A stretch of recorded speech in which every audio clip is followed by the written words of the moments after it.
Welcome everyone. Thank you so much for joining us on World Water Day 2021. My name is Wendy L., Senior Lead of Industry Relations and Partnerships with JWN Energy Media and Geologic Systems. We're live streaming today from a studio where I'm currently joined by Dr. Pablo Pina of the Southern Alberta Institute of Technology. The last time we were able to hold our water event in person was 2019. But as with most celebrations, we've moved ours also to a virtual event, so it will look different this year. Before we go further, it's extremely important to recognize that our taping is taking place on the historical and contemporary Indigenous lands of Treaty 7 and the homeland of the Métis. We also acknowledge the many Indigenous communities that have been forged in urban centres across Alberta. A couple of housekeeping points. Participants will be muted for this session. However, we encourage you to put your thoughts and your comments into the chat box as you have them. Also, we'll be taping the session today, and this will allow all registrants to have a chance to have a listen and a re-listen as needed. So with that said, I would like to introduce our first guest, Dr. Pablo Pina. Pablo has more than 15 years of experience in combined higher education, teaching, consulting, and post-secondary practice. He worked at the University of Calgary as a research associate, teaching and developing a framework for ecological infrastructure, resiliency, and governance in the Calgary region. Later, moving into consulting work with government, not-for-profits, industry, and post-secondary institutions to develop sustainability programs. Pablo's work has been presented and acknowledged in Canada, the United States, Latin America, and Europe. He is now the Academic Chair of Sustainability at Southern Alberta Institute of Technology, where he leads programs for chemical laboratory technology, environmental technology, and the integrated water management. So I'll turn things over to you, Pablo. Thank you so much, Wendy. Happy World Water Day. Thank you. We are extremely happy to have the opportunity to showcase some of our current works or initiatives that we are leading in the area of water sources management. And one of the initiatives that we are extremely proud to showcase is our relatively new program, Integrated Water Management. This is coming from an initiative at the Southern Alberta Institute of Technology, or SAIT, to pursue a new area of inquiry, in this case, water at large. We do have pieces around water technology, etc., that is being quite established in the industry at SAIT, but this idea from a more like a systems view at large, or a holistic point of view of water research is pretty new at the organization. And we are also linking it with talent development or competencies, in this case with our students. So we decided that where or when best to showcase this opportunity that in the World Water Day. And we are in luck today because one of our leaders or champions in the group, my colleague Nisha, is going to help us showcase or present some of the framework that we have for our students in the form of Capstone projects. So, Nisha, over to you. Great. Good afternoon, and thank you so much, Pablo. I'm thrilled to join the conversation today. I'm going to take a few minutes to introduce you to the Capstone course that our students in the Integrated Water Management, or IWM program, at SAIT participate in, and then showcase some of the incredible work our students have been doing. Looking at the topic of valuing water, the key message, I think, from an educational institution is that the Capstone course really helps to elevate the student experience from just theoretical to practical. And our Capstone course connects students with water professionals and real projects in Calgary and globally. This really leads our students to be able to value water in a new way while introducing fresh perspectives to industry from the students that they are working with. And ultimately, education institutions have a role to play in generating this group of citizens in our community who are highly analytical, knowledgeable, and responsive to the needs of the water problems that we all face. So to provide a little bit of context, I'll briefly outline key components that are relevant to all of our Capstone projects. So first of all, projects must be relevant to the IWM program in some way. This means that multiple skill sets or knowledge areas that our students are developing in the program have to be showcased or predominant in the capstone project tasks. For projects that are proposed by industry, students will rank their top 3 projects, and SAIT will then assign students based on a ranking order and their GPA. We encourage our industry partners to take an active role in choosing students for their projects, such as through reviewing resumes or interviewing students. And it is really essential that industry needs and academia programming are aligned here. And another note about these capstone projects is that students spend a large amount of time on these, working out to approximately 270 hours from January to April each year. So again, this can be really significant and impactful from a project point of view for both our students and industry to develop something meaningful for both parties. There are kind of 7 main deliverables of this capstone course. Each project will have a kickoff meeting with the team and students. They'll then prepare a project proposal, project management plans, report on their progress kind of midway through, and finally at the end with the oral and written report. And as you can see in the asterisks, industry sponsors will be required to review 3 different items throughout the course to help to guide our students and provide some feedback. So for our first run of our capstone this year, we have 9 projects from 7 different industry sponsors that our students are working on. And we're really excited to have the opportunity to work with each of these industry sponsors. And the projects are kind of all at their midpoint stages right now. So today we're going to get an opportunity to hear from 3 of these projects, the ones in blue, so you can understand a little bit more of why these capstones are so great for our students and for our industry partners in learning to value water. So now I'm very pleased to introduce Jamie, Brent, Jen, and Jeremy, who will showcase their projects for us. Good afternoon. My name is Jamie Holt. I'm a student in the Integrated Water Management program at SAIT. I'm going to spend a few minutes talking about my capstone project. First off, I wanted to choose a project that presented an opportunity for me to learn something new that would be relevant to new opportunities and industries that I hope to continue my career in life in. It wasn't a decision I took lightly. I spoke with 3 instructors about what I was thinking and the objectives I hope to accomplish through my capstone project. I decided this low impact development guide project with the Calgary Airport Authority was the best opportunity for me to learn and bolster my resume. After all, that's why I decided to go back to school and enhance my credentials.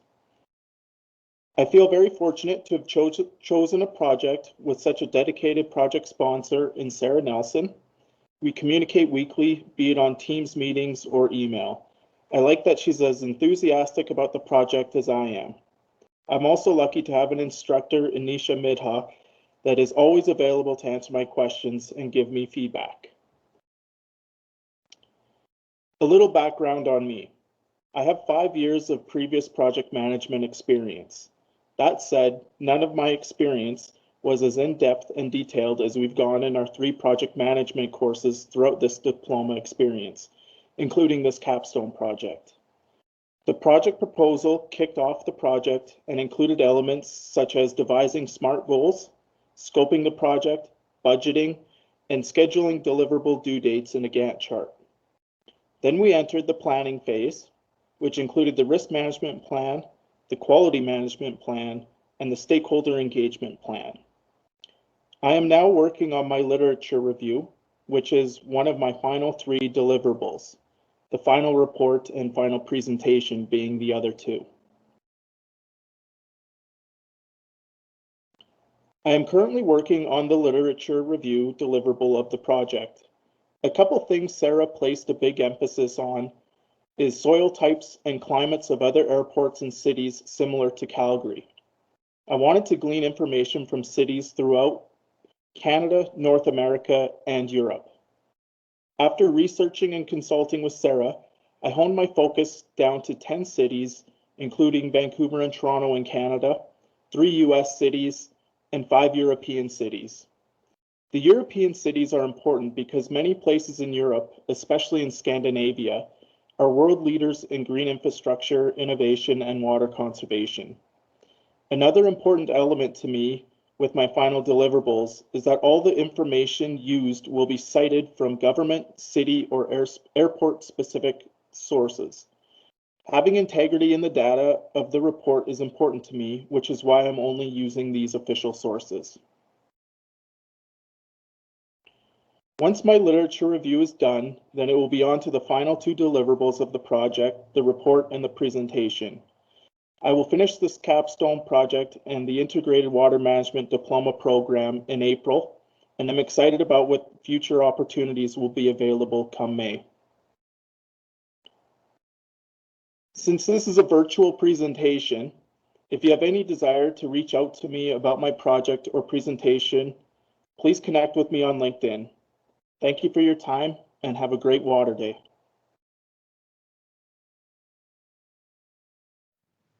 Good afternoon. My name is Brent, and together with Jen, we will be presenting our capstone project for the Integrated Water Management Program. This capstone is the review of the hydrometric monitoring system in Belize. Jen is the lead of the Hydrometric Monitoring Network review, and I am the GIS specialist for the project. Belize is located in Central America, bordering Mexico to the north and Guatemala to the west. They have a total population of 402,000 people, and the major cities are Belize City, Belmopan, and San Ignacio, which are all located in the northern half of the country. The primary industries include tourism and agriculture, with bananas, sugarcane, and citrus being the primary exports. Belize National Hydrological Services has asked us to review the hydrometric monitoring system to recommend enhanced data capture to address gaps in data. The NHS is underfunded and lacks the human resources to carry out this work.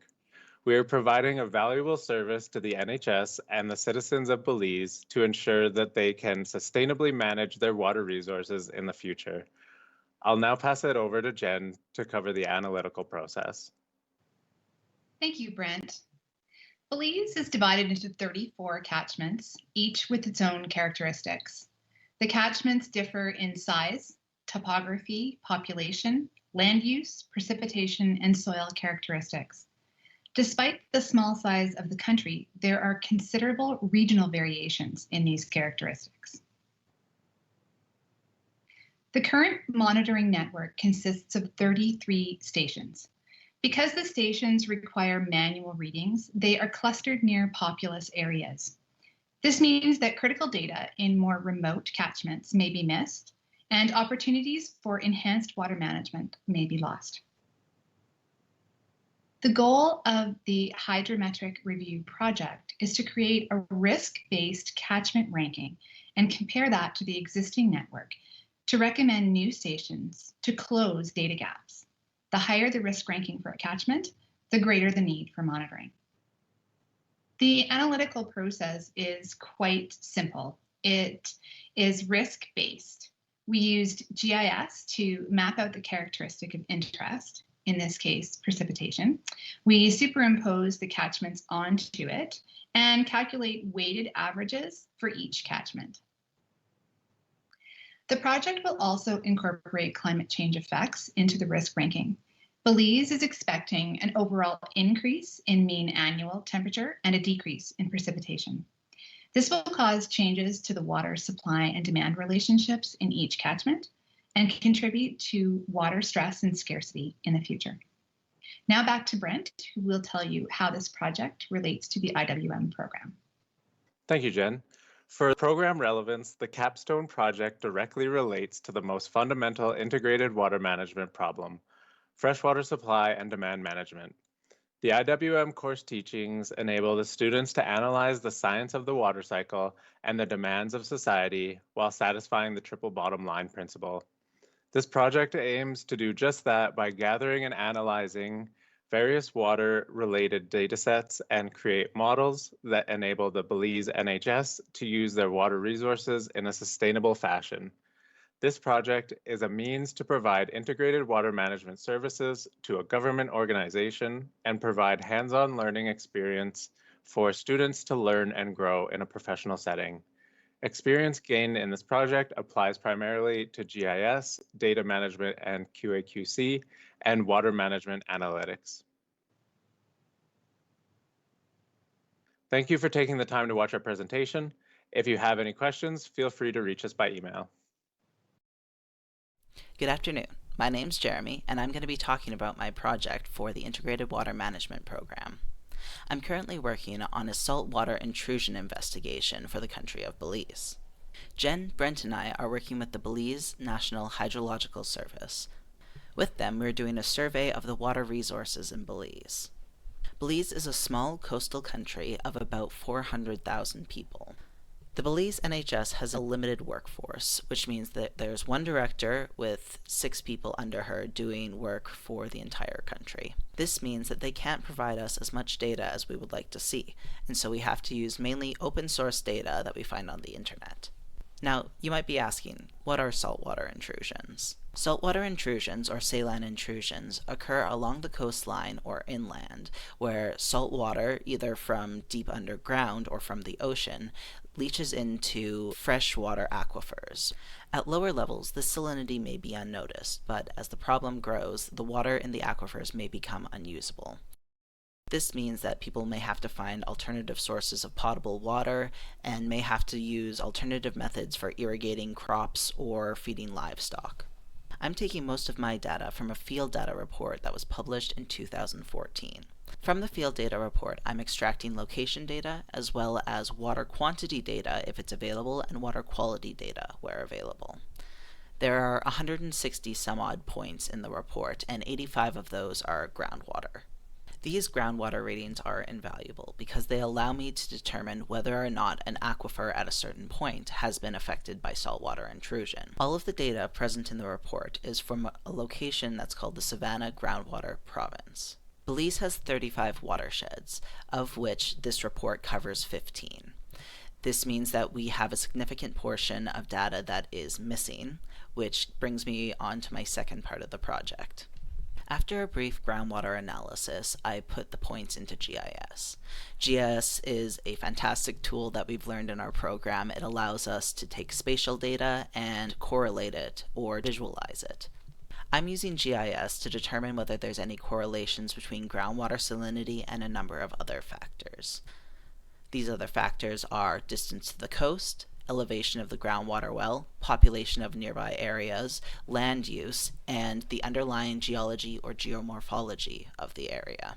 Once I've determined which factors are most strongly correlated with groundwater salinity, I can go on to the final part of my project.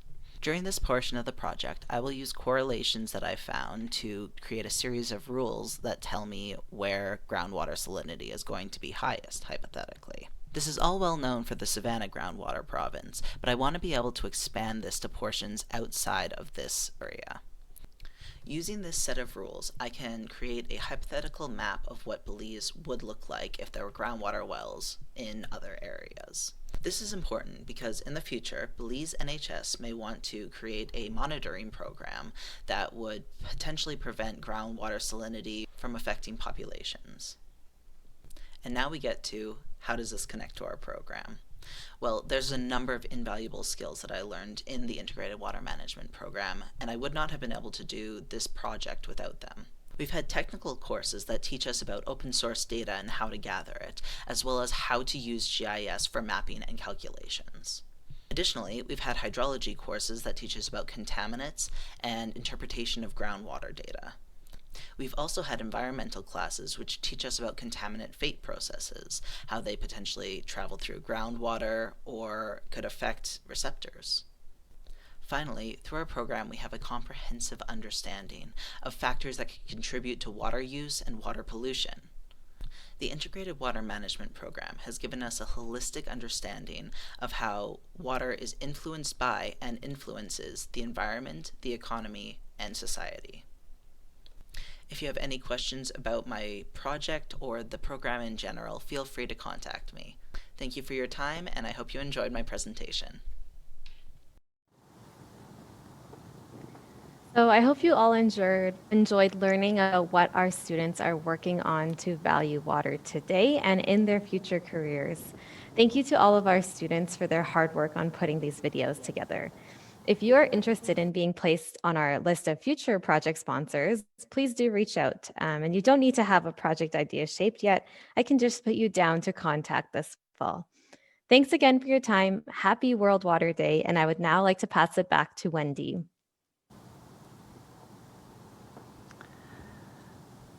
Well, great. We'll go on to our panel discussion, and joining Pablo and myself on the panel will be James Guthrie of Imperial and Millie Adam of COST, the Center for Affordable Water and Sanitation Technology.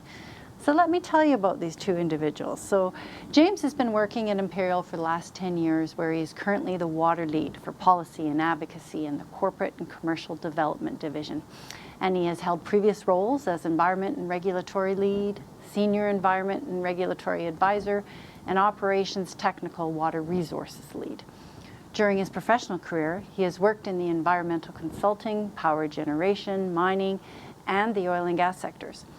James has a Master's of Science degree from the University of Calgary, concentrating on the areas of hydrology and hydrometeorology. Millie draws on her background in water and wastewater engineering, corporate social responsibility, and international development to lead COST's global operations. As VP of Global Services, she oversees the provision of training and consulting services around the world. Millie has been responsible for developing strategic partnerships and building COST's profile internationally, and has spent many years in the international development sector working around the globe. And I know that it's been a challenging year for many of us. And never has the access to clean water and health been brought out in the spotlight more than with COVID. And so it's great to have the opportunity to hear from these three very different organizations that are working in their own varying ways to solve water challenges and build capacity for the future. So our discussion will start off with a look at today's water challenges as publicly stated by two very different organizations. And that will set the context for us. And the discussion will then have us looking at three things pertaining to water. First, collaboration. Secondly, how and where data and technology play a role in the future of its management. And then lastly, a deeper reflection on what it means to truly value this great resource. So to set the context, let's start off with looking at some of the actual water challenges themselves. So we'll start off with one example. And the example is from the Clean Resource Innovation Network. So the Clean Resource Innovation Network is an organization that I'm actually a member of myself. And actually anyone can apply to be a member of.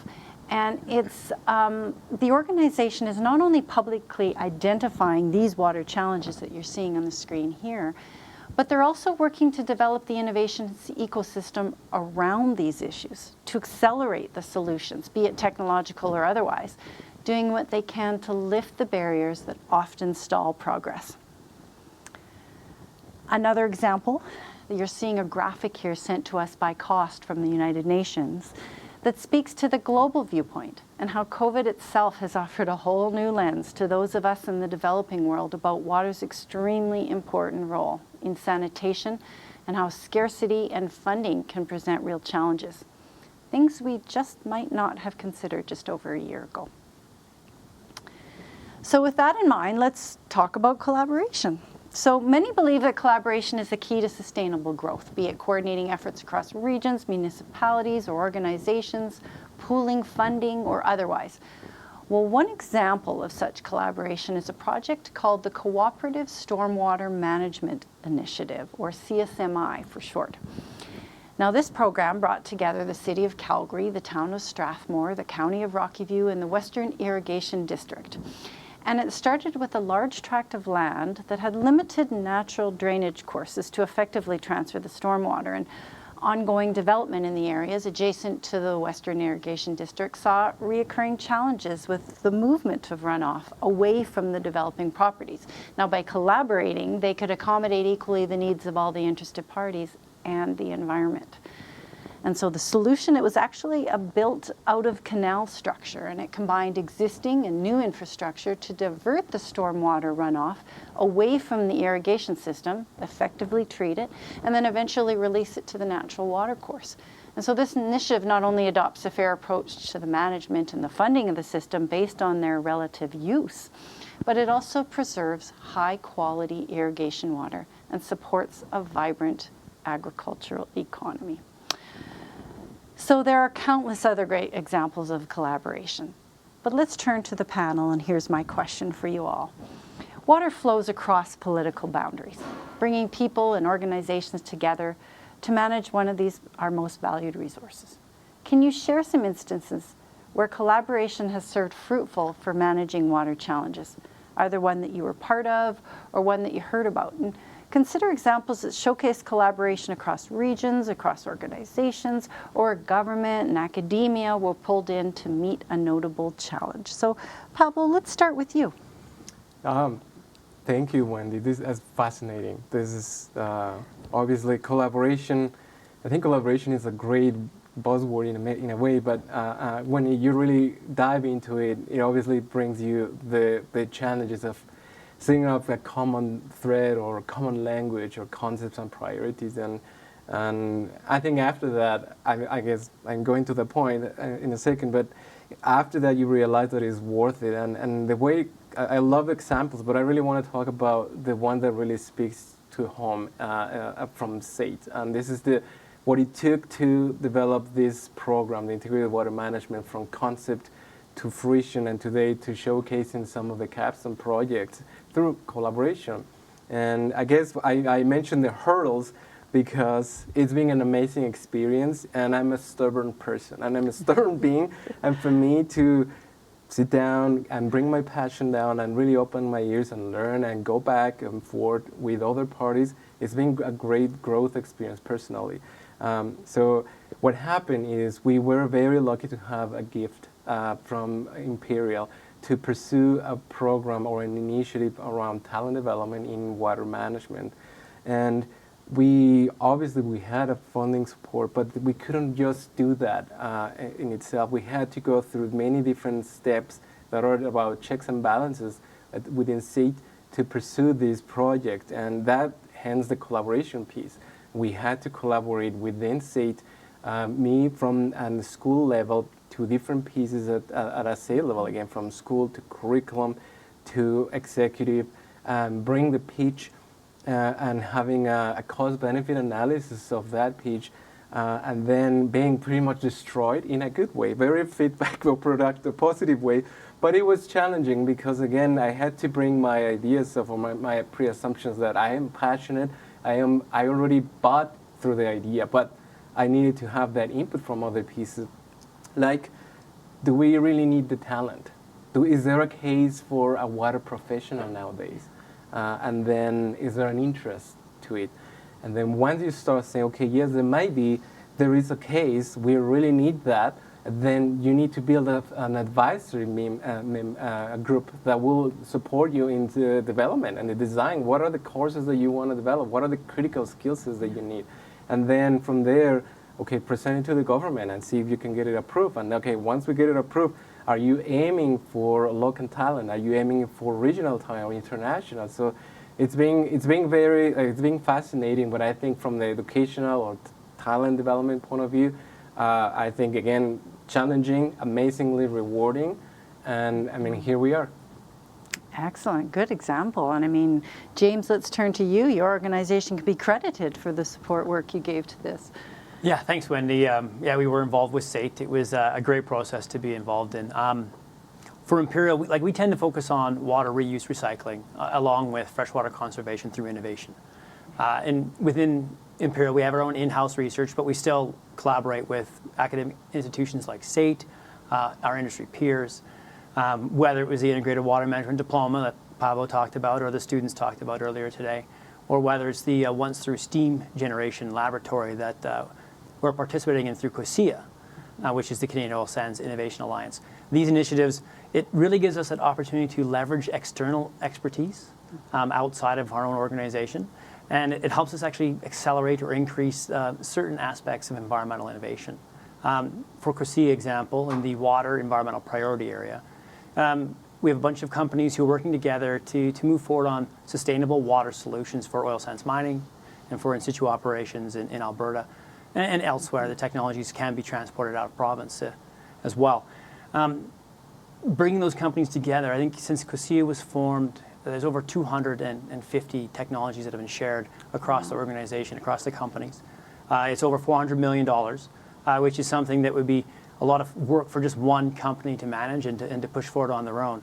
And so that type of collaboration, the sharing of technologies, the sharing of best practices, it allows companies to get certain technologies chosen quicker and implemented in the field, so we're not duplicating efforts done by our peers. So collaboration is key in actually advancing our space and water. Well, nice to hear that collective impact is huge. Yeah, that's huge. Millie, how about you? Tell us about collaboration from cost perspective. Well, COS's work is focused on training and consulting support, so everything we do is done in collaboration. We wouldn't achieve anything if it weren't for our partners and clients in countries around the world. But there is a big move right now in the international development sector towards localization or decolonization of aid. And so that means that international agencies like ours need to be supporting local agencies to be the ones making the decisions and leading. And we really believe in that because we believe they're best placed. They understand the context in a way that we never could. And so they should be making those decisions, and we're supporting them to do that. But it doesn't mean it's easy. For example, local governments often have the least funding out of any of the stakeholders involved and the least paid staff. And so it can be slow and difficult to collaborate with them, but it's important. That's great. Well, let's turn to the audience and let's ask them. Let's take a bit of a quick poll. So have the effects from COVID-19 made all of you reconsider new opportunities for collaboration? And when you go to the poll, you'll see you'll have the option of a lot, a little, or not at all. So as folks are inputting their information, we know that budgets are tight, staff stretched, and essentially we're just looking to see if you know, there is a bit more of a desire or a need to cooperate, or if collaboration has increased. So looks like we got some results. So not surprised, 100% of you, or it's changing out 80% have said a lot, and about 27% a little. So nobody said not at all. So certainly COVID has presented, you know, a bit of an instigator for folks. So nice to hear from how all of you are doing. So we'll turn back to the program now, and we'll ask our second question. And our second question is more, here, I'll turn to my notes here. Our second question is on data and analytics. Okay. So there we go, we got my notes up. So to set things up a bit, and to look at data and the importance of what that role plays, two examples come up. So I'm very impressed to see, as part of Imperial's water strategy as outlined in their water management summary report, all operating sites collect information related to water resources, actually to understand their water footprint. And the water data is then used to facilitate benchmarking and stewardship, to prepare for risk assessment and management reviews, and to identify and evaluate continuous improvement opportunities. And some of the key water-related metrics for Imperial are withdrawal, consumption, water use intensity, and recycling. And in 2020, and another example, Secure Energy, now a much larger company since their recent merger announcement with Tervita, used field data to establish a baseline for its facilities, analyze results on a per facility basis, share best practices across the organization to create process improvements, and identify other opportunities to actually reduce their water consumption. And this year, for 2021, the company has publicly stated its goals to advance its data collection initiatives to directly improve water recycling, reuse, and repurposing within their facilities, and to even further reduce their demand on freshwater supply. So, and we've published stories like this every day in the Daily Old Bulletin. So my question for the panel on technology and analytics is, do you share the belief that digital technology, specifically data and analytics, can help municipalities and industrial operations continue to sophisticate their water strategies, deriving notable returns in both the short and long term? And can you comment on things that you are doing in this space? Pablo. Thank you, Wendy. I love this topic, so I'll say yes. Sure, everything, yes. But I mean, I obviously have some thoughts on it. One is there is a huge leap between data tech and then information and intelligence delivery of it. So that is the key, well, I think the secret. However, right now we at SAIT, what we're doing is pushing for the digital literacy and really trying to empower our students to utilize the different layers that exist right now in terms of levels of complexity or sophistication for tools to, again, make that leap from data to information and intelligence delivery. I love that some of the examples that they were presented in the Capstone really mention the open source, open access. That is exactly one thing. That is one of the barriers that I always have, because we are in a very privileged place here. But I always laugh when we really focus the conversation around the data is there. Yes, we have a lot of data in many places, but we also have a lot of places with almost nothing. So you need to also compare that with open source and open access tools, because the talent that we are trying to push or empower, in this case our students, they need to have those, they need to know that to do data analytics or to analyze or process that, there are a lot of different tools, but they also need to understand that we're in a global community that have other tools that are accessible to everyone, and they're peer-reviewed, that will allow you to process the information. You need to be a responsible data user or data geek. That's kind of what we're trying to push. Yeah, that's great. That's great. How about James, from you? Yeah, same simple answer as Pablo, yes. Obviously, digital technology gives that opportunity to increase value in your operations, whether using artificial intelligence to do analytics on large data sets, or just doing the metric analysis and monitoring like we do at Imperial, as you mentioned earlier. Having that information in front of you, it allows you to find those opportunities. I think a key component for digital technology, though, is just making sure you're measuring the right information, kind of what Pablo was alluding to. It's very easy to collect a lot of data.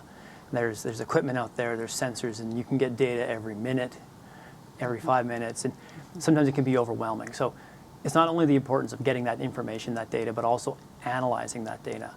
It's something that we look at on an annual basis in our environmental business plans. It's something that we're looking for those potential opportunities where we can do better with water.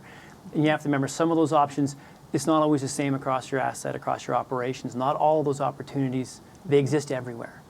Sometimes you have good access to a water alternative, or sometimes you don't. Sometimes the technology you're using to extract the resource works well with a certain type of water, or it doesn't. So those are all the things you have to look at in your analytics and in your data to help you find those opportunities that are really worth pursuing. And as you mentioned earlier, benchmarking is also important too. It's important to benchmark how you're doing, but it's also to benchmark, when you look at those peers, to make sure you know where you're different. You don't want to chase a solution that just doesn't apply or it won't work for your operation or for your company, because you can spend a lot of effort looking at data or collecting data that really doesn't apply. So when you're looking at digital technology, you may not always get it right the first time, but as long as you keep looking at that data, analyzing that data, and looking for those opportunities, you'll find ways to make improvements. That's great. Good comment. And Millie, how about you? I mean, what are the implications globally? Well, there's some innovative things happening in our sector. For example, remote monitoring of a hand pump on a water well to know whether that hand pump is working, which is a common problem. And so that's very interesting, but the challenge is whether that information is getting to the people who need that information in order to respond. So if that information is going to a head office in North America, then it's actually going further away from the people who need that information. And so the question is, who's going to respond to that? Who's going to go out and fix that hand pump? And who's going to pay for it? And so we've found that technology is only one of the challenges. We have lots of technologies for water and for monitoring water. And the other challenges are the systems in place to make sure that it's used and maintained over the long term. And then the behavior change that individuals need to make for a sustainable solution. Yeah. Nice holistic come around to view how you all see it differently. It's great. So let's go to the audience, because we have an opportunity for the audience to actually use their chat box And tell us, which digital technologies do you believe hold significant promise for continued or new support to water strategies? You all present a different angle, and we just love to hear what all of you have to say. I'm going to let that populate for a little bit, and then we're going to hear what folks are saying.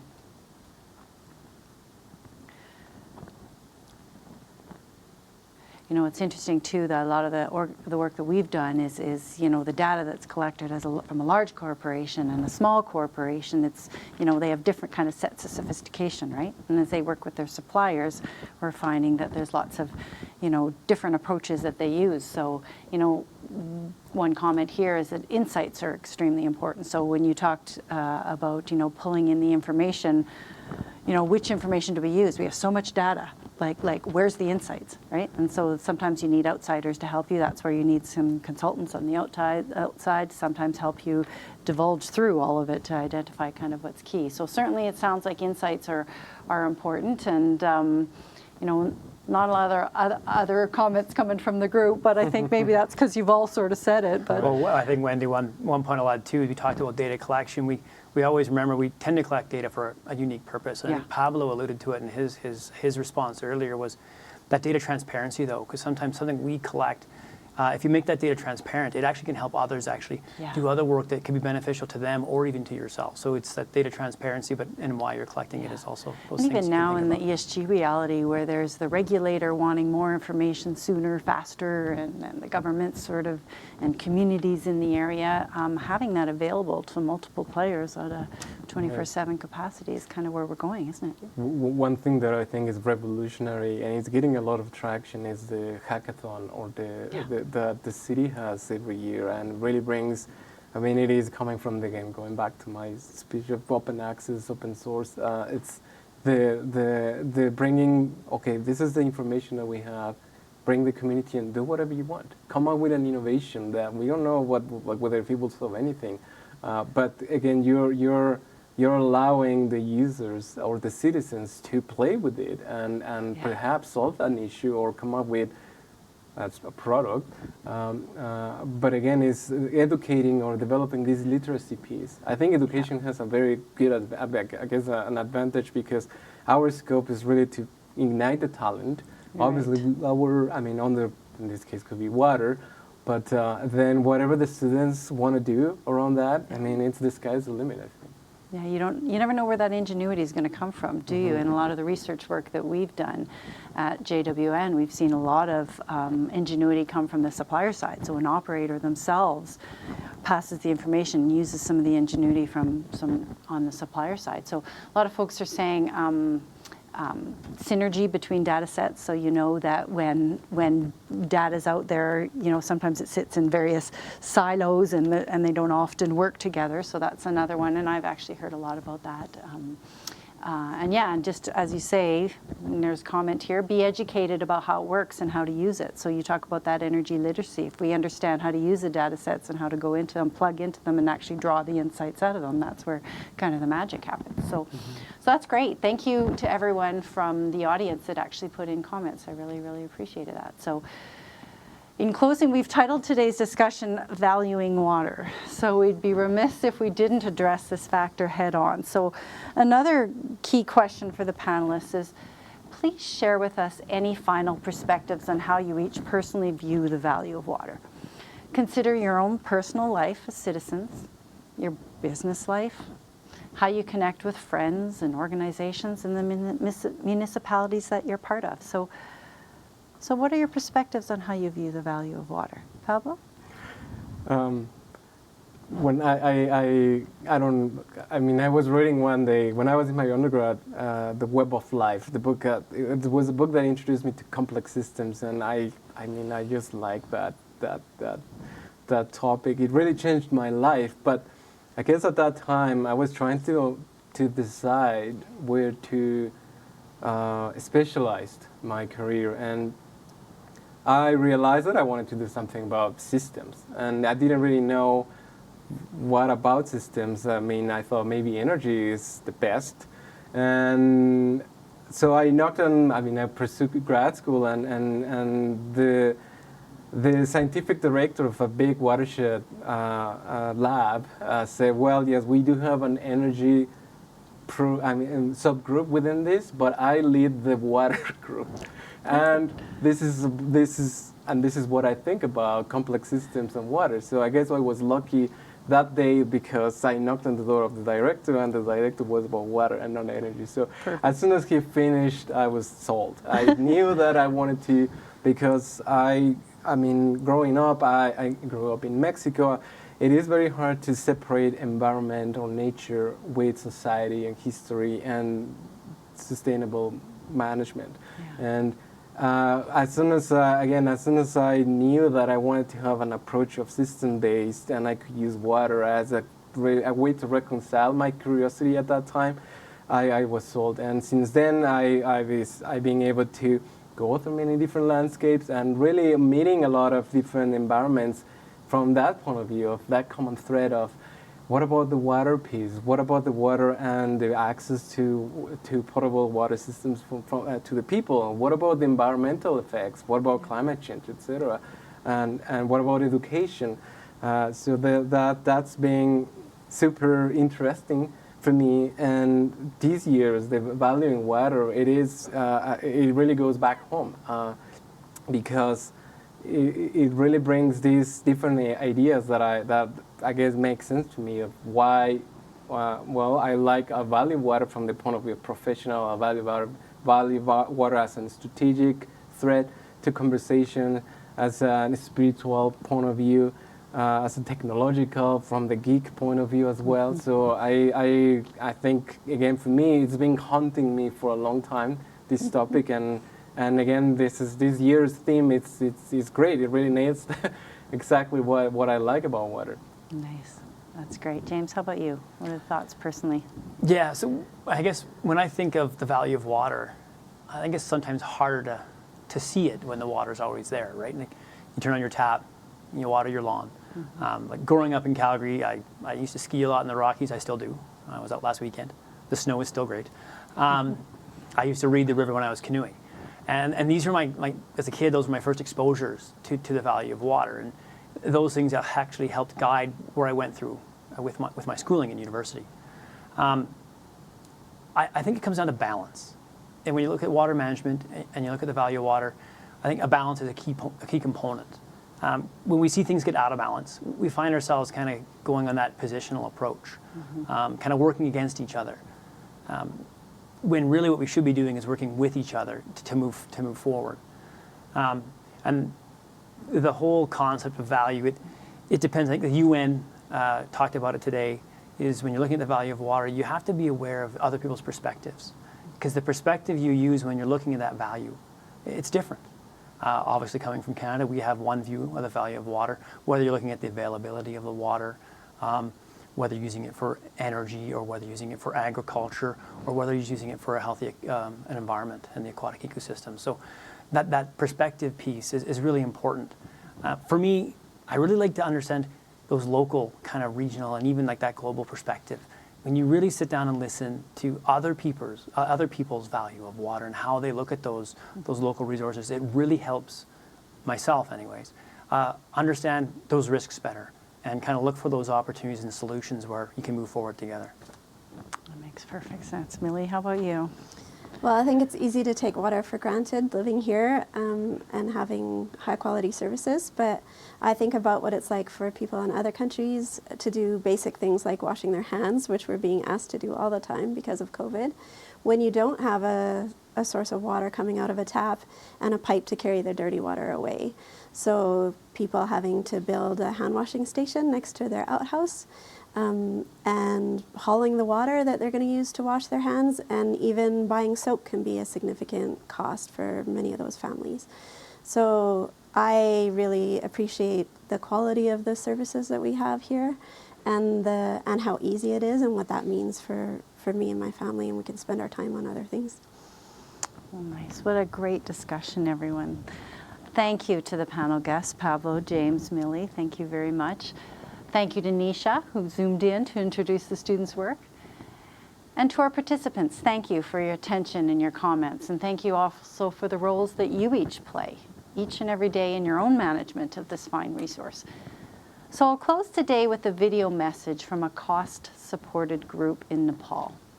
The video will allow us to see how one international organization answered some of the same questions that we've just covered. And that will officially close our session. So thank you, everyone, and stay safe.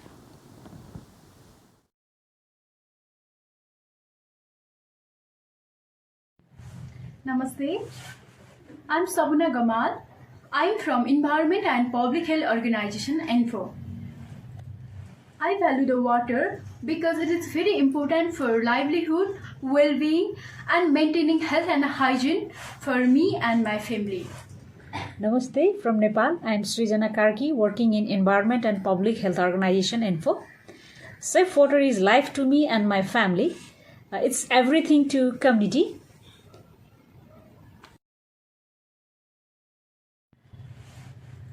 Water has a cultural and religious value in our community, and it's most essential for agriculture and energy.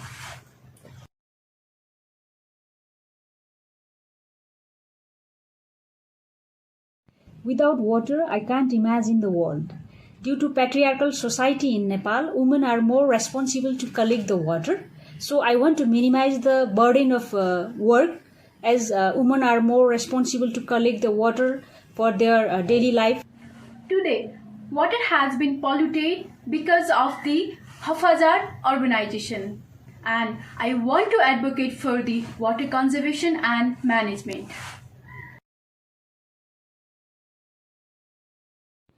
The value of water has increased more after this COVID-19, as we need to wash our hands frequently with soap and water.